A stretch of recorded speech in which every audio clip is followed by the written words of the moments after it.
राम कथा भगवान विष्णु के 7वें अवतार श्री राम के आदर्श जीवन की गाथा है, जो त्रेता युग में राजा दशरथ के पुत्र के रूप में अवतरित हुए। यह महाकाव्य सत्य, धर्म और पारिवारिक मूल्यों का प्रतीक है, जिसमें राम, सीता और लक्ष्मण 14 वर्ष के वनवास में जाते हैं। रावण द्वारा सीता का अपहरण, हनुमान जी की सहायता से लंका दहन और विजय के बाद अयोध्या वापसी प्रमुख प्रसंग है। अयोध्या के राजा दशरथ और रानी कौशल्या के पुत्र राम का जन्म हुआ। वे लक्ष्मण, भरत और शत्रुघ्न के साथ एक आदर्श भाई के रूप में पले बढ़े। महर्षि विश्वामित्र के साथ जाकर राम ने राक्षसों का संहार किया और में राजा जनक की पुत्री सीता के साथ विवाह किया। रानी कैकेयी के वचन के कारण राम को 14 वर्ष का वनवास मिला और वे सीता और लक्ष्मण के साथ वन चले गए। वन में रावण ने सीता का अपहरण किया, जिसके बाद राम और लक्ष्मण ने उन्हें खोजने के लिए वानर सेना हनुमान जी के साथ का सहारा लिया। राम ने लंका में रावण का वध कर सीता को मुक्त कराया। 14 वर्ष के बाद वे अयोध्या लौटे, जहां उनका भव्य स्वागत हुआ और राम राज्य की स्थापना हुई। नमस्ते दोस्तों, कैसे हैं आप सभी। तो मैं उम्मीद करती हूँ कि आप सब बहुत अच्छे होंगे। एक बार फिर स्वागत है आपको अपने चैनल डॉली सहानी में। तो आप दोस्तों, आप वीडियो को एंड तक देखिएगा, बीच में स्किप न करिएगा। तो आइए हम शुरू करते हैं। भगवान विष्णु के अवतार श्री राम का नाम कौन नहीं जानता। रामायण महाकाव्य के रचयिता महर्षि वाल्मीकि ने अपने ग्रंथ में लिखा है कि भगवान श्री राम में वैदिक सनातन धर्म की आत्मा कहे जाने वाले सभी गुण विद्यमान हैं। भगवान राम को पुरुष में सबसे उत्तम पुरुष अर्थात मर्यादा पुरुषोत्तम भी कहा जाता है। आइए जानते हैं भगवान राम ने से जुड़े कुछ रोचक तथ्य के बारे में। त्रेता युग में जन्मे भगवान श्री राम अयोध्या के महाराज दशरथ के सबसे बड़े पुत्र थे। लक्ष्मण, भरत, शत्रुघ्न राम के भाई थे। भगवान राम की माँ कौशल्या थी और से सुमित्रा और कैकेयी के पुत्र थे। भगवान राम का विवाह मिथिला नरेश राजा जनक की पुत्री सीता के साथ हुआ था।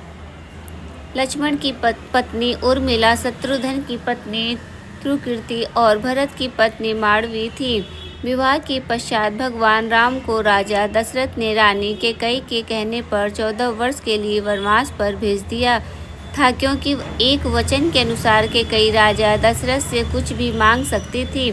तो रानी कैकेयी ने दासी मंदोदरी के उकसाने पर भरत को अयोध्या का राजा बनाने और राम को वनवास देने की इच्छा जताई और पिता की आज्ञा का पालन करके भगवान राम, सीता और लक्ष्मण के साथ वन चले गए।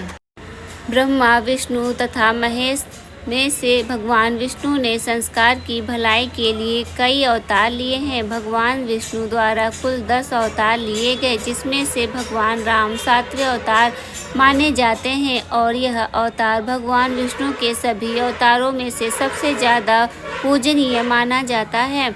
भगवान श्री राम के बारे में महर्षि वाल्मीकि द्वारा अनेक कथाएं लिखी गई है। वाल्मीकि के अलावा प्रसिद्ध महाकवि तुलसीदास ने भी श्री राम के महत्व को लोगों को समझाया जाता है।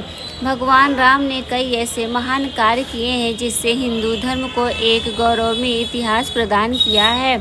भगवान विष्णु ने राम बनकर असुरों का संहार करने के लिए पृथ्वी पर जन्म लिया। भगवान श्री राम ने मातृ पितृ भक्ति के चलते अपने पिता राजा दशरथ के एक आदेश पर 14 वर्ष तक वनवास काटा।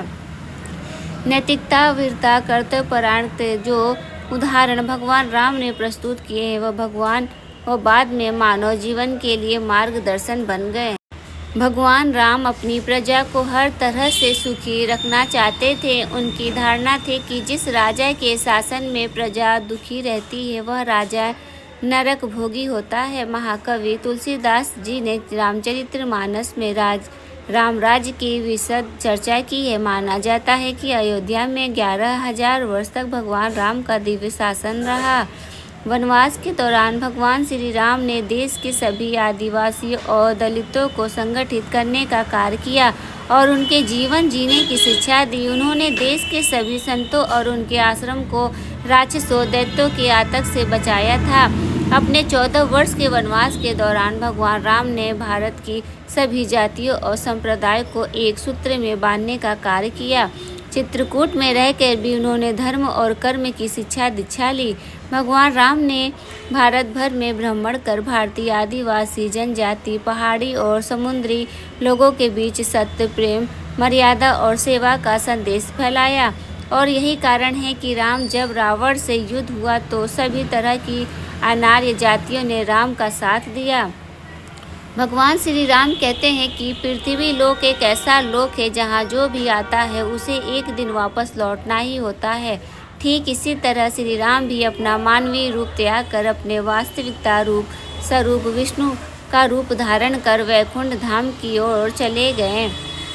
वनवास के समय भगवान राम 27 साल के थे। लव और कुश राम तथा सीता के 2 जुड़वा बेटे थे। राम रावण युद्ध के समय इंद्र देवता ने भगवान श्री राम के लिए दिव्य रथ भेजा था। भगवान श्री राम ने पृथ्वी पर 10,000 से भी अधिक वर्षों तक राज किया। भगवान राम का जन्म चैत्र नवमी में हुआ था, जिसको भारतवर्ष में राम नवमी के रूप में मनाया जाता है।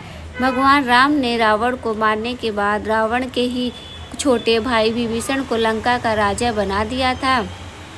गौतम ऋषि ने अपनी पत्नी अहिल्या को पत्थर बनने का श्राप दिया था और इस श्राप से भगवान राम ने ही उन्हें मुक्ति दिलाई थी।